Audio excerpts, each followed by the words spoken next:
Hello there, Hendrik Honda of Charlotte. This is Coach Stephanie with part two of your mystery shop. I submitted a request via your website on January the 15th at 2:20 p.m. I received an email in my inbox at 3:39 p.m. from Deborah, and I got a phone call from Tony at 5:51 p.m. Really nice job here, but be sure that you call the customer within less than 15 minutes of receiving the lead. Grab control of the call and use the script so that you can schedule an appointment and get them to your dealership.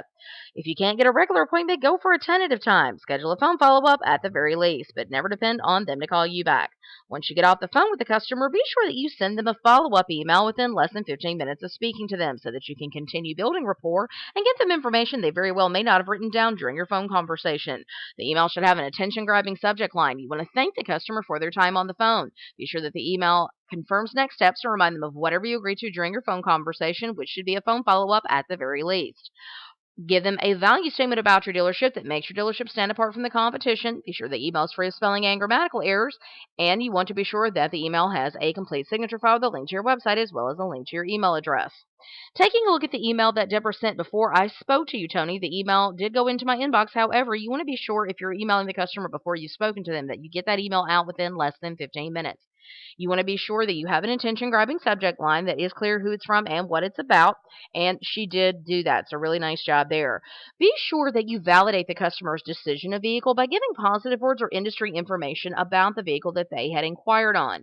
You want to give some type of information on the specific vehicle that they had inquired on. It could be a link specifically back to that vehicle. It could be features that are on the vehicle, some type of information that make sure that the customer knows that you are aware of the vehicle that they inquired on.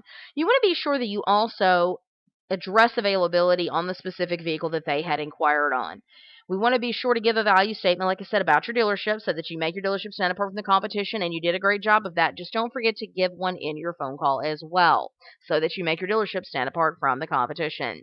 You want to be sure also that you set the expectation that they will be getting a future phone call. That way the customer knows that somebody is going to be giving them a call. The email is free of spelling and grammatical errors, and you do have a complete signature file with a link to your website as well as a link back to the email address. Keep up the hard work and keep practicing. Your secret code for today is timing. Timing, timing, because it's all about timing, and I want you to be sure that you call the customer within less than 15 minutes. Grab control of the call and use the script. Once you hang up the phone, then be sure that you send a follow-up email within less than 15 minutes of speaking to them. Have a great day and keep practicing.